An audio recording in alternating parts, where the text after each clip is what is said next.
काम के नाम पर बीजेपी ने वोट मांगा।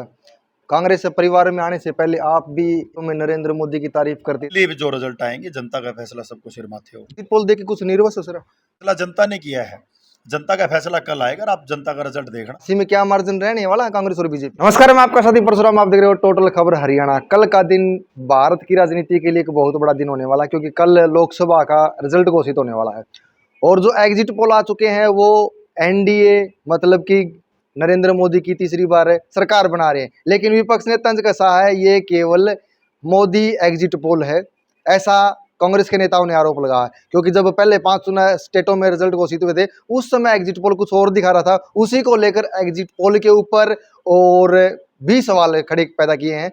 आज हांसी विधानसभा के अंदर मौजूद है। हांसी विधानसभा हिसार लोकसभा के अंतर्गत आता है। यहाँ से एक तरफा फाइट चल रही है रणजीत सिंह चौटाला और जयप्रकाश उर्फ जेपी की। कांग्रेस के नेताओं का क्या मानना है, कितने मार्जिन से जयप्रकाश जी को हांसी विधानसभा से जिता रहे हैं। नरेश यादव प्रसिद्ध समाज सेवी हमारे साथ मौजूद हैं। नरेश जी नमस्कार, स्वागत है आपका। नमस्कार जी। सबसे पहले हांसी पे चर्चा कर लेते हैं, क्या माहौल है हांसी का। बहुत बढ़िया माहौल है, जनता ने अपना वोट डाल के अपना फैसला सुना दिया है और काउंटिंग कल होने जारी है। फैसला सबके सामने होगा और जिसके लिए भी जो रिजल्ट आएंगे, जनता का फैसला सबको सिर माथे होगा। एग्जिट पोल देके कुछ निर्वस हो सर। अगर एग्जिट पोलों से ही सरकार बनती हो तो मैं ये मानता हूँ कि फिर ये चुनाव कराने की क्या जरूरत है, जब सब इनको ही पता है।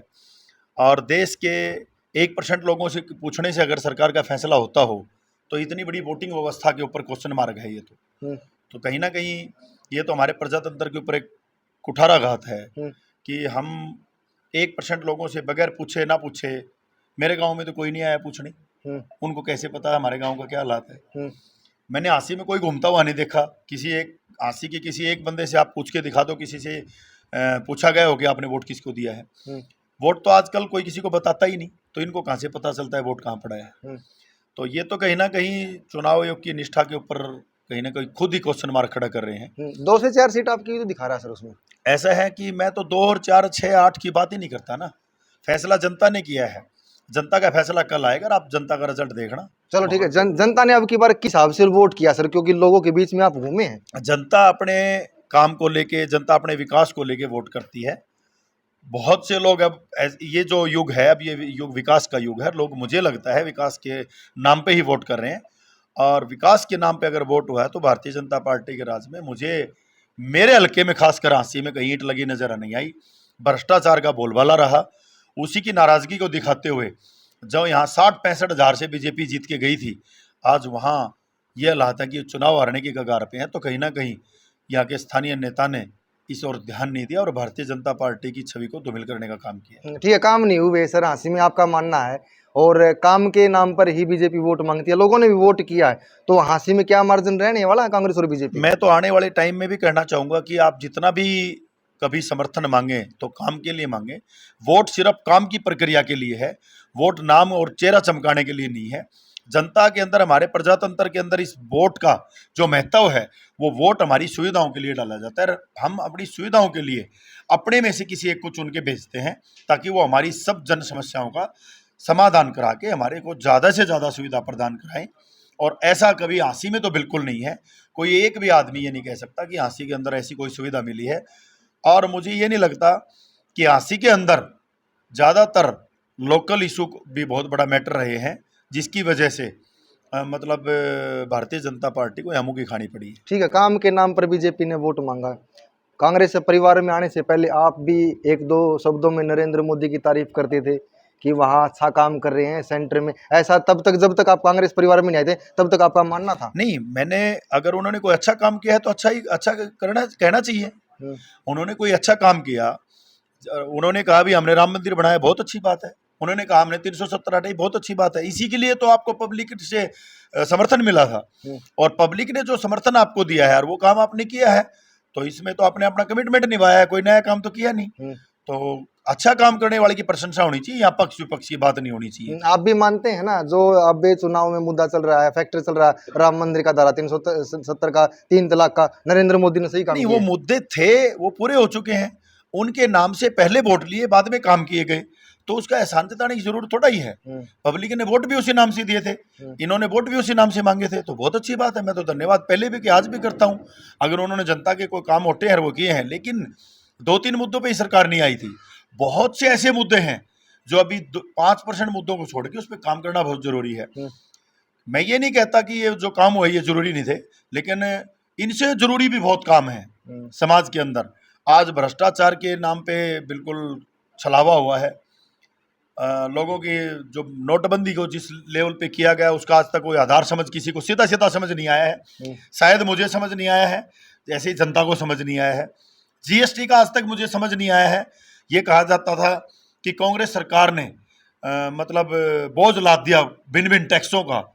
आज मुझे नहीं लगता कौन से टैक्स खत्म हुए हैं, और उन्होंने बहुत से टैक्स खत्म करने के बाद 22 लाख करोड़ लोगों से टैक्स वसूल लिया, और कांग्रेस राज में बहुत से टैक्स लगा के भी 5 लाख करोड़ टैक्स नहीं उगा पाए। मतलब आमजन इसको समझ नहीं पा रहा है, वो इसको समझाने का काम करें तो लोग इसको कुछ समझ ठीक है यार, कल रिजल्ट आने वाला सर, नरेश जी कितनी सीट मान के चलते हरियाणा में आपका? मैं ये कहता हूँ, मेरे ये कहने से कि इतनी सीट आएंगी, मैं उस जनता का अपमान नहीं करना चाहता, लेकिन जनता के जोश को देखते हुए मुझे लगता है कि पहले जो भारतीय जनता पार्टी की हवा थी वो कहीं भी नजर नहीं आ रही थी, कहीं मोदी फैक्टर नजर नहीं आ रहा था।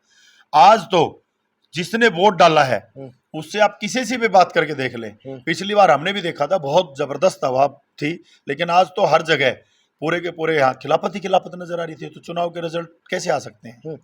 बीजेपी वाले बोले थे टक्कर चल रही है, आपने 9 की 9 विधानसभा में जेपी साहब के साथ में डोर टू डोर कैंपेनिंग भी किया है, आपको लगा कहीं किसी विधानसभा में उनकी टक्कर थी? ये बात तो बीजेपी वाले भी मान रहे हैं ना, टक्कर चल रही है। पिछली बार तो टक्कर ही नहीं थी, 4-4, 5-5 लाख वोटों से सीट जीत रहे थे, फिर ये टक्कर क्यों आई? जब आपने अपने बताए हुए सारे मुद्दे और सारे काम ही पूरे कर दिए, जनता आपसे खुश है, तो ये टक्कर भी क्यों आई? मैं तो यही एक जानना चाहता हूं। मैंने तो, आपने देखा होगा, मैंने कभी भी किसी की बुराई करना नहीं सीखा। मैं अगर गलत काम करता है तो मैं गलत भी करता हूं। हमारे विधायक जी ने कोई अच्छे काम किए तो मैंने उनको अप्रिशिएट भी किया है, और उन्होंने बहुत से काम ऐसे किए जो हांसी को गर्त में धकेल दिया गया, उसके बारे में मैंने आवाज भी उठाई है। ठीक है सर, लास्ट क्वेश्चन कर लेता हूँ सीधा, हिसार की सीट पर कितना मार्जिन रहने वाला है जीत का? क्योंकि कल रिजल्ट है, कल से पहले आपने भी कुछ लोगों की जुबानी सुना होगा या आपने भी धरातल रिपोर्ट जाने की? मेरा मानना यह है कि हिसार से जयप्रकाश जेपीसी 100% सांसद बनेंगे, क्योंकि मैंने कंपेनिंग के अंदर देखा है, जो वोट कभी कांग्रेस को पड़ता ही नहीं था वो वोट भी कांग्रेस को पड़ा है। तो इसका मतलब क्या है कि जनता ने वोट कांग्रेस को किया है।